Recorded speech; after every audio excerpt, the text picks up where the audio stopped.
Our daughter's piano teacher texted, "Check the camera footage from her lessons. I found it by accident, and I'm never coming back." The text arrived at 4:37 p.m. on a Wednesday, while I was in a budget meeting at the nonprofit where I worked as operations director. My phone was on silent, but I saw the notification flash across my watch, saw Ms. Cordelia Finch's name, and felt immediate dread because Cordelia had been teaching my daughter Lily piano for 2 years and had never sent a personal text before. All our communication went through her booking app or occasional emails about recital dates and music purchases. I excused myself from the meeting and went into the hallway to read the full message. Those 2 sentences with no context, no explanation, just a vague instruction to check camera footage and an announcement that she was done. My hands started shaking as I called Cordelia's number. It rang once before going straight to voicemail, which meant she'd declined the call deliberately. I texted back asking what she meant, what footage, what had happened.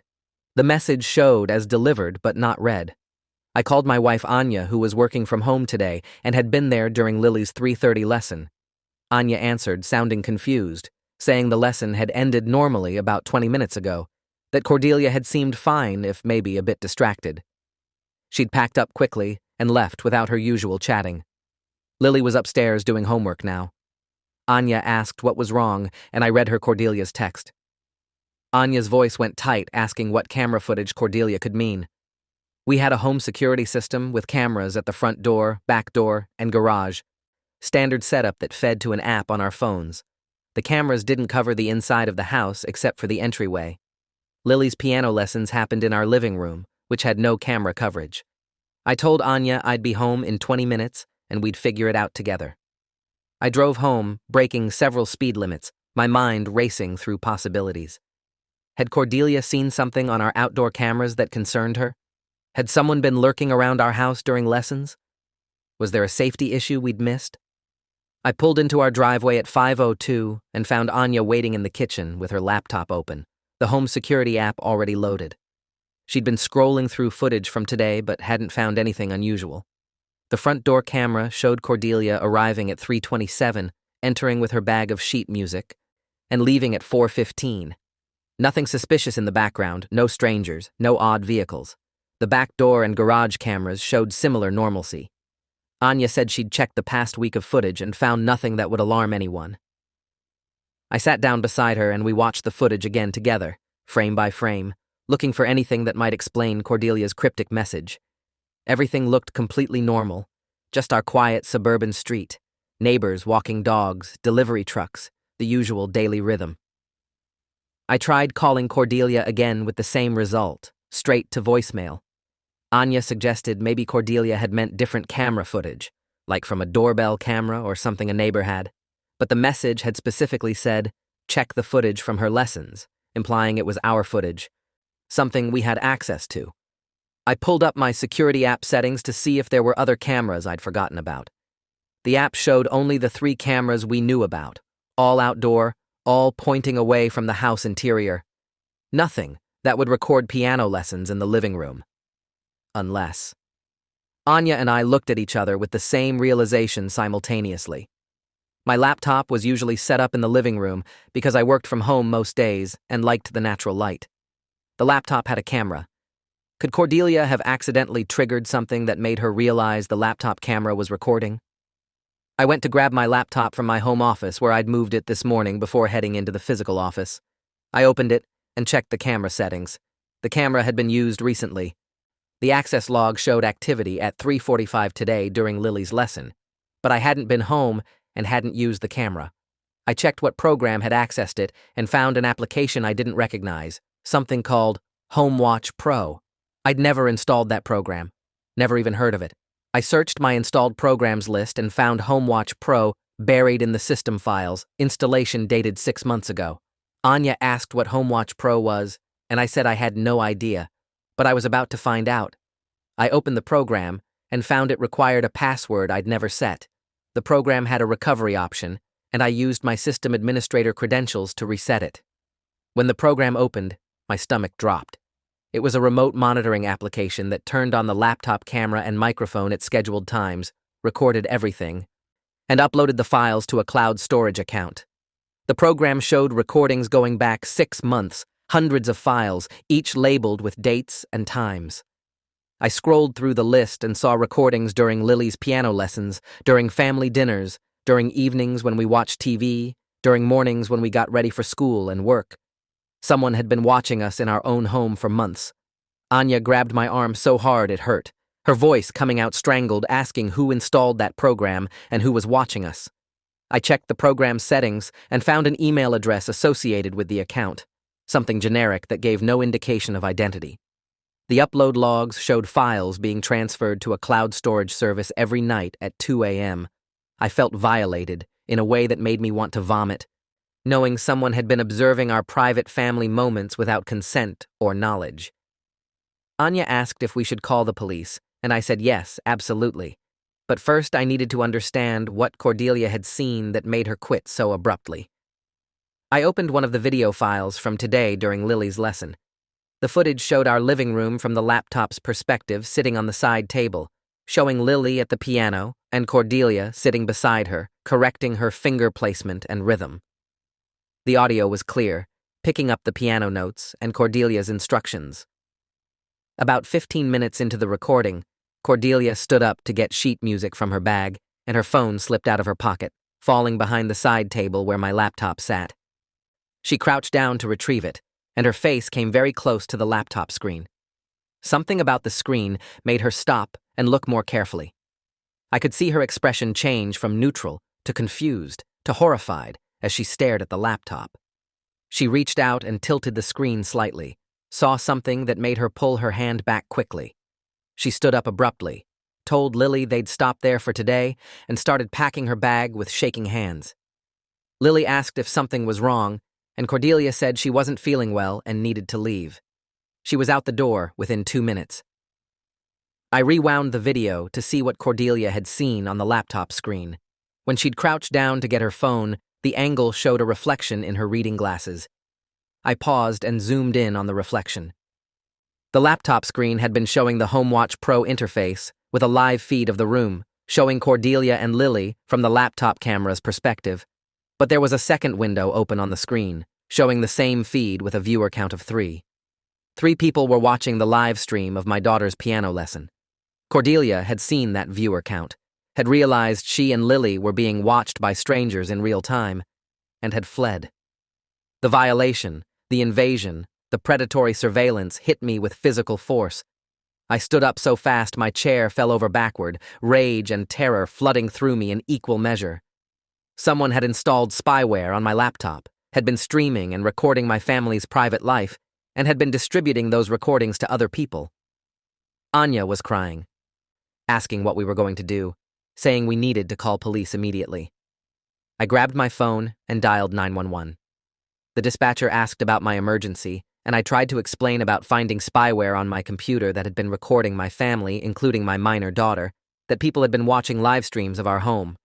The dispatcher said she was sending officers to our address immediately and instructed us not to delete anything or tamper with evidence. 2 patrol officers arrived 18 minutes later, and I showed them the laptop, the HomeWatch Pro program, the recordings, the viewer logs. Both officers looked deeply uncomfortable as they examined the evidence. Officer Benjamin Trask called for a detective specializing in cybercrimes and told us not to close the laptop or shut down any programs until the detective arrived. Officer Trask asked if we had any idea who might have installed the spyware, and I said no, that I was the only one who used this laptop, and I'd never installed HomeWatch Pro deliberately.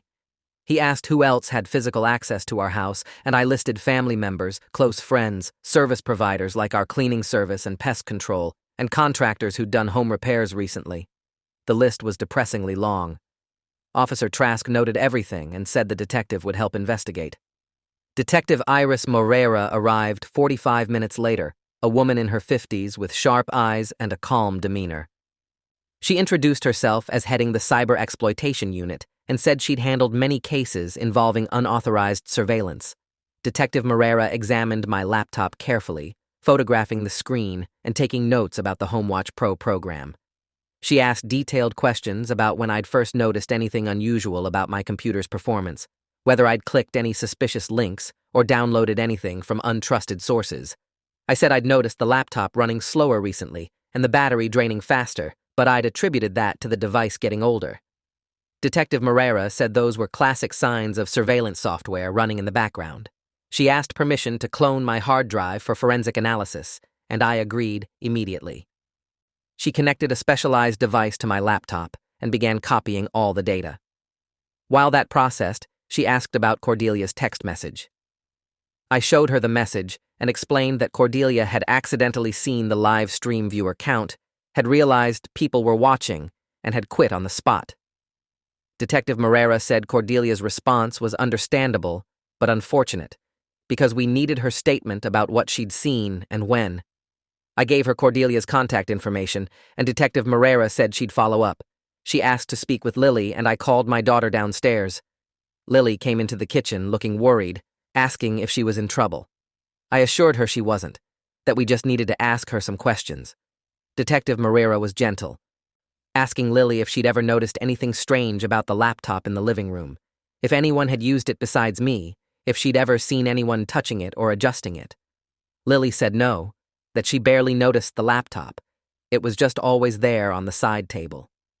Detective Moreira asked if Lily had noticed anyone filming or photographing her during piano lessons or other times at home. Lily shook her head, looking increasingly anxious. Anya asked if we needed to tell Lily what had happened, and Detective Moreira said yes, that Lily needed to know so she could be aware and vigilant. I explained as gently as possible that someone had put a bad program on our computer that let them watch us without permission, that police were investigating who did it. Lily's face went pale and she asked if people had been watching her during piano lessons.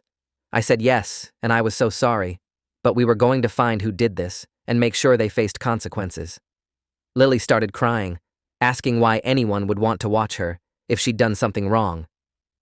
Anya pulled her into a hug and told her firmly that she'd done nothing wrong, that bad people sometimes do bad things, and our job was to protect her and make sure those people were held accountable.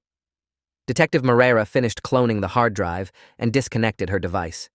She said she'd send the data to her forensic team who'd analyze the spyware, track when it was installed, identify the email account associated with it, and trace the IP addresses of people who'd accessed the streams.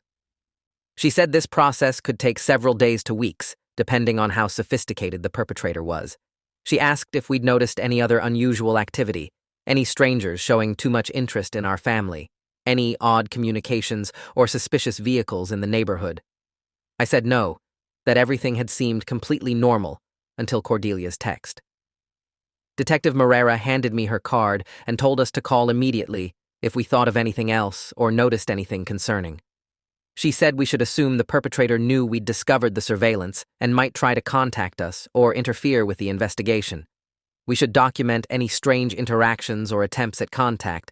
She also strongly recommended we get a new laptop and have all our other devices checked for spyware.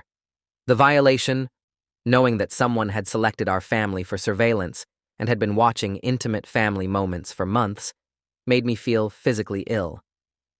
After the officers left, Anya and I sat with Lily and talked about what came next. We'd need to tell the school what happened in case there were safety concerns. We'd need to contact Cordelia and try to get her formal statement even though she'd clearly been traumatized by what she'd seen. We'd need to audit all our other technology for potential surveillance. Most importantly, we needed to support Lily through whatever psychological impact this violation would have on her sense of security. That night, Lily couldn't sleep. She kept coming into our bedroom, asking if we were sure the cameras were off, if people could still see her. I'd already covered the laptop camera with tape and disconnected the device from internet, but Lily's anxiety was beyond rational reassurance. Around midnight, I sat with her in her room, and we talked about fear and violation and how sometimes bad things happen that aren't our fault. Lily asked if the person who watched her was going to hurt her, and I promised that police were working to find them and keep us safe. She asked if we'd have to move to a new house, and I said no, that this was our home, and we wouldn't let someone drive us out of it. Eventually, she fell asleep with her bedside lamp on and her door open. I went back to my bedroom and found Anya awake, scrolling through her phone, researching home surveillance and spyware. She showed me article after article about increasing rates of unauthorized home surveillance, about criminals hacking into security cameras and baby monitors, about sophisticated networks trading footage of families and children. The scale of the problem was staggering and terrifying. Anya said she'd scheduled appointments for the next day with a computer security specialist to audit all our devices and a therapist who worked with children experiencing trauma from surveillance and stalking. We were treating this as seriously as it deserved, protecting Lily from any further harm. I appreciated Anya's decisiveness because my own brain felt frozen with rage and fear. The next morning, I tried calling Cordelia again before taking Lily to school. This time, she answered on the third ring, her voice tight and anxious. I apologized for whatever she'd seen and thanked her for warning us. Cordelia interrupted, saying she should have called police immediately instead of just sending a text and running, that she'd been too shocked and scared to think clearly. She explained that when she'd crouched down to get her phone, she'd seen the laptop screen showing a program with a video feed of her and Lily and a viewer count showing 3 people watching. She'd thought at first that maybe I had security cameras I'd forgotten to disable, but then she'd seen the chat window next to the video feed where viewers were typing comments in real time. One comment had said something about Lily's legs, and another had suggested better camera angles. Cordelia had realized immediately what she was seeing and had panicked, needing to get Lily away from the camera and herself out of that house. She'd driven around for an hour afterward, debating whether to call police or contact me first, had settled on the text as a compromise that would alert me without directly involving herself. Now she regretted that choice, understood she should have reported it immediately. I told her Detective Moreira needed her statement and gave her the detective's contact information. Cordelia said she'd call today and provide whatever information would help the investigation. She asked how Lily was doing, and I said she was scared and confused, but we were getting her support. Cordelia started crying, apologizing over and over for not handling it better, for running instead of staying to protect Lily. I told her she'd done the most important thing, which was warning us, so we could stop it. Her text had been the catalyst for everything that followed. Cordelia said she'd been having nightmares about those viewer comments, about knowing strangers had been watching her teaching sessions and making predatory remarks about a child. She'd already decided she couldn't continue teaching until this was resolved, that she needed time to process the trauma of what she'd witnessed. I understood completely and thanked her again for her courage in speaking up even imperfectly. The computer security specialist arrived that afternoon, a woman named Dr. Fiona Wu, who ran a digital forensics consulting firm. Dr. Wu spent 3 hours examining every device in our house, our phones, tablets, smart TV, security system, even our smart refrigerator and thermostat. She found spyware on 2 other devices besides my laptop, Anya's tablet, and the smart TV in our bedroom. All 3 had been compromised approximately 6 months ago within a week of each other, suggesting a single perpetrator who'd gained access to our home or our devices during that time frame. Dr. Wu explained that the spyware was commercially available software that had been modified slightly, indicating someone with moderate technical skill but not sophisticated hacking expertise. The software had been configured to activate cameras and microphones at specific times, record everything, and upload files to cloud storage. She'd isolated the IP address where the software connected and traced it to a server farm in Eastern Europe commonly used for anonymous hosting. Detective Moreira could subpoena those servers, but getting cooperation from overseas hosting services was often difficult and time-consuming. Dr. Wu asked if anyone had borrowed our devices or asked to use our Wi-Fi network around 6 months ago. I tried to remember and came up blank initially, but then Anya reminded me that 6 months ago, we'd had a home security system installed by Safeguard Home Security, a company that had done a comprehensive setup, including running wires, installing cameras, and configuring the whole system on our home network. The technician who'd done the installation had been in our house for 4 hours with full access to our Wi-Fi and our devices. I pulled up the Safeguard invoice and found the technician's name, Marcus Pendleton, and called Detective Moreira immediately to share this information. She said she'd investigate Safeguard and Pendleton right away, that having a specific suspect was significant progress. Dr. Wu noted that security technicians had perfect opportunity to install spyware because they legitimately accessed home networks and family devices during installation, and homeowners wouldn't question them being near computers or tablets. It was an ideal cover for someone with predatory intent. The thought that we'd invited someone into our home who'd then violated our privacy made me want to track down Pendleton myself. But Detective Moreira had warned us to stay away from the suspect and let law enforcement handle it.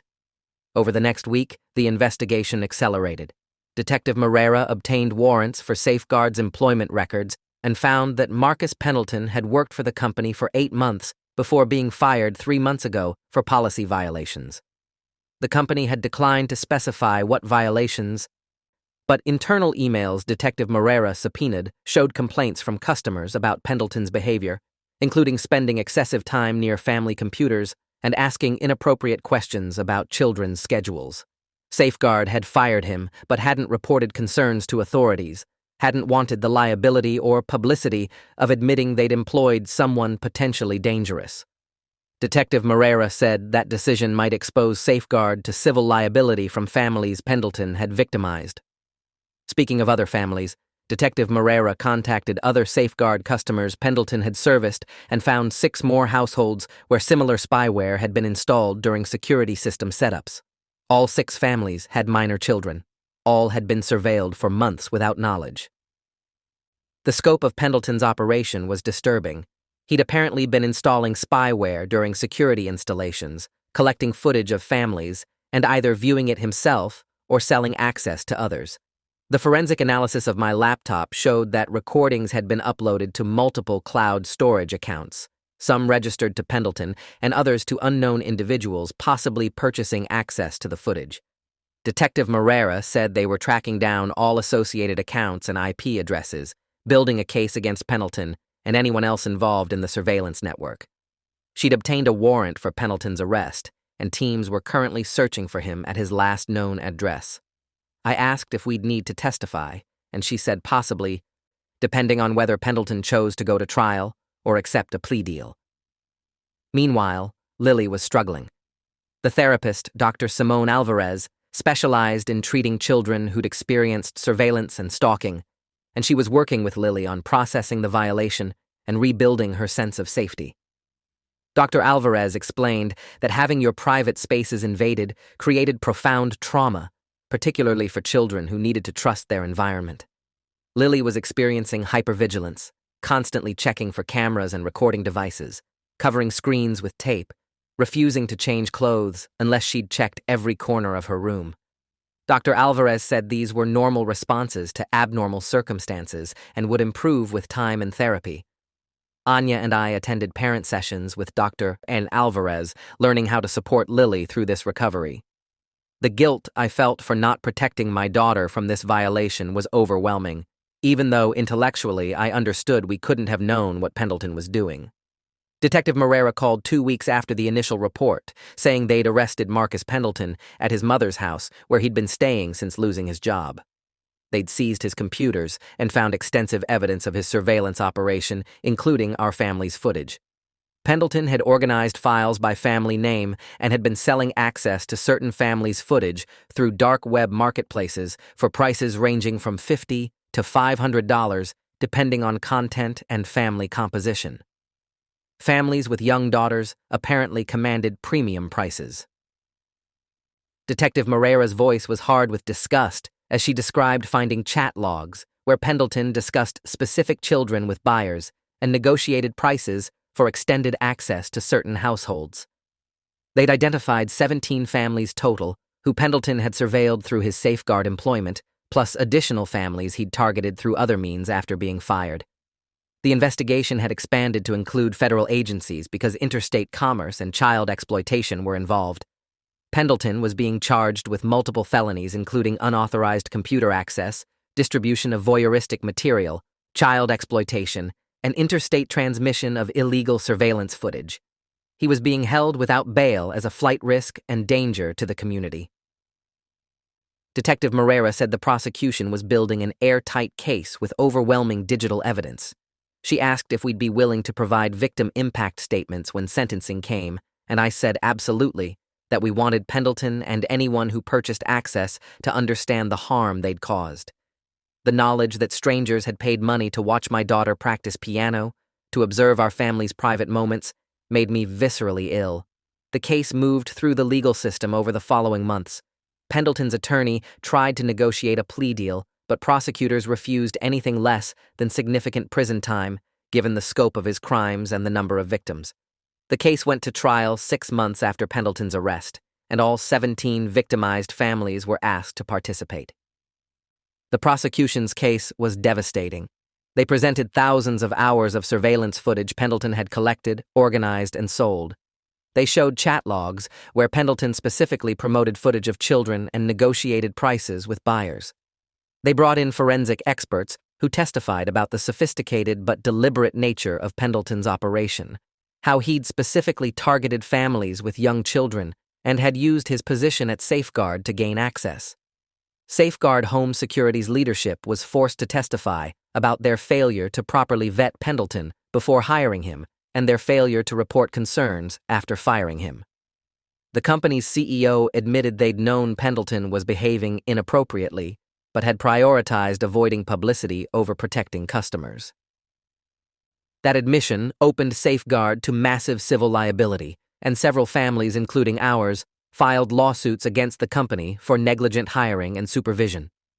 Cordelia testified about discovering the surveillance during Lily's piano lesson, describing the viewer count and chat comments she'd seen. Her testimony was particularly powerful because she broke down crying while describing her horror at realizing strangers were watching her teach a child.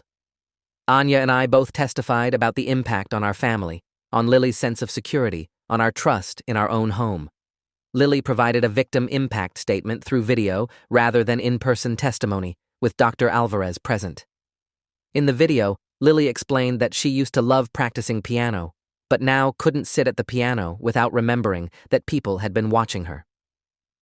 She'd quit piano entirely despite years of lessons and genuine talent because the instrument was too associated with violation. She described checking every room in our house for cameras multiple times per day, even though we'd replaced all our technology and had professional sweeps done. She talked about having nightmares where faceless strangers were standing in her room watching her sleep. The 12-year-old's quiet testimony about losing her sense of safety in her own home was gut-wrenching, and I saw several jurors crying as they watched. The defense tried to argue that Pendleton had mental health issues and technology addiction that drove his behavior, that he needed treatment rather than punishment. The prosecution brought in psychiatric experts who testified that Pendleton's actions showed careful planning and deliberate targeting, not impulse control issues. He'd selected victims strategically, organized his operation for profit, and showed no remorse when caught. His behavior was predatory, not compulsive. The jury deliberated for 7 hours before returning guilty verdicts on all counts. Pendleton showed no emotion when the verdicts were read, sitting impassively at the defense table. Sentencing was scheduled for 6 weeks later, and during that time, victim impact statements poured in from all 17 families describing similar trauma, similar fears, similar violations. Many children had developed anxiety disorders and trust issues. Some families had moved to new homes unable to feel safe in spaces where they'd been surveilled. At sentencing, the federal judge was unsparing in his condemnation of Pendleton's crimes. He noted that Pendleton had exploited his position of trust as a security professional to victimize the families he was supposed to protect, that he'd specifically targeted children, that he'd profited from violating people's most intimate private spaces. The judge sentenced Pendleton to 35 years in federal prison with no possibility of parole for 15 years, plus mandatory lifetime registration as a sex offender and permanent prohibitions from any employment involving home access or children. The judge also ordered Pendleton to pay restitution to all victims. Though we all knew Pendleton had limited assets and the financial compensation would be minimal, the emotional satisfaction of seeing him held accountable mattered more than money. After sentencing, Detective Moreira told us the investigation had led to identifying and arresting 12 individuals who'd purchased access to surveillance footage from Pendleton. Those buyers faced their own charges for possessing voyeuristic material and child exploitation content. The network Pendleton had built was being systematically dismantled. Safeguard Home Security settled the civil lawsuits for undisclosed amounts that included funding for all victims' therapy costs and compensation for damages. The company also implemented comprehensive new policies, including enhanced background checks, mandatory reporting protocols, and random device audits to prevent future abuses. The CEO resigned in disgrace, and the company struggled to rebuild its reputation after the scandal. Cordelia reached out about a year after sending her initial text. She said she'd returned to teaching after taking time off for her own therapy and wanted to know if Lily would consider resuming lessons. She understood if the answer was no, but she'd miss working with Lily, who'd been a gifted student. I talked to Lily about it, and she said she'd think about it. 2 weeks later, Lily said she wanted to try again, but she needed me or Anya present during all lessons, and she needed lessons to happen at Cordelia's home studio instead of our house. Cordelia agreed to both conditions immediately. The first lesson was awkward and emotional, with Lily sitting at an unfamiliar piano in an unfamiliar space, but after about 10 minutes, her muscle memory took over, and her fingers found the keys naturally. Cordelia cried watching Lily play again, and I cried watching both of them reclaim something Pendleton had tried to steal. The road to recovery was long and non-linear, with setbacks and difficult days. But gradually, Lily rebuilt her sense of security. Dr. Alvarez explained that trauma recovery wasn't about returning to who you were before, but about integrating the experience and becoming someone new who'd survived something terrible. Lily became an advocate for digital privacy rights, speaking at school assemblies about online safety and surveillance risks. At 15, she testified before our state legislature supporting a bill requiring background checks for anyone with residential access, including contractors and service providers. Her testimony helped pass the legislation that became known as Lily's Law, protecting other families from experiencing what we had. Watching my daughter transform her trauma into advocacy was both heartbreaking and inspiring. Pendleton had tried to exploit her vulnerability and instead had created someone fierce and determined to protect others. 3 years after the sentencing, I received a letter from Pendleton's attorney requesting that I participate in a restorative justice meeting where Pendleton could apologize directly to victims. I declined immediately and helped organize other victim families to decline as well. Pendleton didn't deserve our emotional labor or our forgiveness. He'd shown no genuine remorse, only strategic apologizing aimed at improving his parole prospects. We owed him nothing but our continued testimony about the harm he'd caused. Detective Moreira told us Pendleton was considered a model prisoner only because prison offered limited opportunity for his preferred crimes. She didn't believe he'd changed and hoped the parole board would recognize that when he became eligible in 12 more years. Meanwhile, our family continued healing and rebuilding. We'd moved past the acute crisis phase into a new normal that acknowledged what had happened without letting it define us. Lily thrived in high school, excelled academically, maintained her piano skills under Cordelia's continued teaching, and channeled her experience into activism that had already changed laws and protected other children. Anya and I had worked through our own trauma and guilt with therapy, had learned to forgive ourselves for not being able to protect Lily from something we couldn't have predicted. The surveillance had stopped, the perpetrator was imprisoned, the systems had been reformed, and justice had prevailed. Not perfectly, not completely, but enough to let us move forward knowing we'd fought back and won, teaching Lily that violation didn't equal powerlessness and that speaking up against predators mattered even when it was terrifying. If you enjoyed this, you'll definitely want to see the next ones too. So subscribe now and let me know your take in the comments.